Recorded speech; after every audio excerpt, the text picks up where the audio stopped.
I'm curious, So, like, just to jump in, Dave. yeah. When you were developing the site, were you breaking things down into personas, or were you just, as you were No, doing it, you were trying no. to figure out? Because in a site like that, you've mentioned, say, like the Brazilian Portuguese speakers and the Spanish speakers, but you also got the sales reps who are using the back end system to upload stuff as well, which is a completely separate persona as well. Right. And also the persona of someone who shouldn't be on this site buying stuff because they're American. Right. So the personas in for me were not theoretical. The personas were very real, and they were in front of me telling me what they did and did not want. You know what I mean? Yeah. Like I worked with the sales representatives. Like I would go and I would talk to them. I would go and I would talk to customers and I would see what their current process is like. Remember, leading up to that, I was the person making all of the marketing materials that they sent to all of their customers. You know what I meant? Yeah. So I knew exactly what their customers were looking for and what their sales people were kind of using to promote.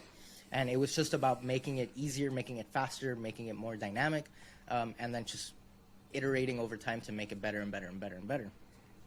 Um, does that answer your question? Sorry. Yeah. So I mean, yeah, no, perfect. So moving on from there, when you the moment clicked, where you said, I need to UX up. Like, what was the activities that you did to get to that point then? So it wasn't that I decided that I needed to UX up. I needed to up my technical skills because I didn't understand what I was doing, right? At this point, I wasn't convinced that people were going to pay me just for design yet. So I decided I was going to leave that job. It was also a very difficult time personally for me. So I was able to say, hey, like, I don't want to just quit if you guys still need me. So if you want, we can reduce up my hours, and you can use me maybe like part-time again, right? So going back to like this whole part-time thing. Oh, but by the way, I'm going to be doing it 100% remote because if not, it's not worth it for me because I would have to drive an hour to go spend 4 hours there. That's not Yeah, gonna yeah. happen, especially for a website work. So this is when I started to realize, oh, if you have enough of these technical skills, you can actually start to work from your house. And this Yeah. was revolutionary for me, right? So I left, started working part-time, and then I started to do my own research as to what I needed to do. So I went and did a lot of tutorials, a lot of self-learning, free code camp, YouTube, all that stuff. And then I realized, man, it's going to take a really long time for me to learn this stuff. So I just said, you know what, screw it. I'm not going to go to college. At this point, I was like, I don't think college is for me. There are things that I actually want to learn that are going to give me an immediate return on investment, and it's going to help me build my career, and I want to double down on that stuff. So I took the money that I had saved to like essentially go and get my bachelor's degree, which is about $10,000, and I put all of that into coding bootcamp, right? So I was the only person in coding bootcamp that was like, yeah, I don't care if I get a job. I'm not here to get a job. That's not why I came. I'm here to understand how to code. You know what I mean? And there were a few people like that that were entrepreneurs, but for the most part, coding boot camps. If you're from a coding boot camp, you know what I'm talking about. They push that you're gonna go and get a job, and they guarantee you don't pay anything unless you get a job, and it's like, I don't think that's realistic. First of all, but second of all, that wasn't my goal. So I went through coding boot camp, and in those 3 months, I realized, wow, there's a lot of stuff that I just don't know. The whole time that I was doing that, though, I was freelancing. I maintained that client, which was the exporter. I picked up some other clients. And I started to, while taking on that that education, that coding bootcamp education, I was then doing my own education, which was I was designing and developing WordPress websites and Shopify websites for clients after class, before class, on the weekends, to fund the fact that I had moved out by myself in a $600 a month apartment in the middle of like the worst neighborhood in the world. But I had to put it all on the line. You know what I mean? So Yeah, absolutely. I did that. I would go to school for 3 months. After the fact, I was able to be friends with the people that work there. I negotiated a membership for very, very cheap, like $50 a month. And then I registered my business there, and I continued to then frequent that location and talk to the business owners, because a co-working space is essentially just a bunch of entrepreneurs that are getting together to do work. And guess what? A lot of those entrepreneurs didn't have website skills. Yeah. So I made a lot of different connections. One of them I remember, I'll never forget. He comes over to me and he's like, "Hey, you're the website guy, right?" I'm like, "Guess so," because I wasn't the website guy in the co-working space. There were literally 40 people in that coding boot camp, but I was the only one that right after coding boot camp, I was out in the co-working space talking to people, seeing what I can do.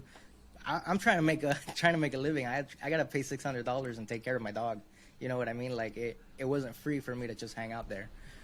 So I had to hustle. But a few months after that, it started to pay off when people started to realize, oh, you need a website thing, just go to this guy and he'll help you. So this guy comes up to me and he's like, yeah, I don't know. I was on a client call and he goes and he visits my website and he says then he got redirected to this porn website that was like, do you have a small penis? Like, Yeah. what do I do? And I was like, oh, okay, so you got some malware added to your WordPress website's header.